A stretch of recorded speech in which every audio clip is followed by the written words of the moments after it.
Come Movimento per la difesa della sanità pubblica veneziana abbiamo indetto questa conferenza per presentare una serie di proposte per quanto riguarda le dimissioni dal pronto soccorso dell'ospedale civile di Venezia durante le ore notturne. Al direttore generale della USL 3 chiediamo di approntare da subito con il Comune di Venezia e con le cooperative dei taxi una convenzione per fare in modo che dal 1° di luglio ci possano essere tariffe agevolate notturne. Secondo, chiediamo una sala protetta, calda, attrezzata per quelle persone che,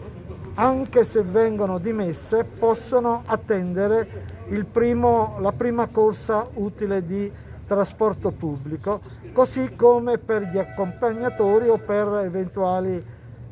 familiari. Soprattutto poi di pubblicizzare attraverso affissioni di locandine oppure volantini all'atto delle dimissioni, per cui la persona che viene dimessa sa quale ventaglio di proposte può accettare senza rischiare di fare la fine della signora Delido.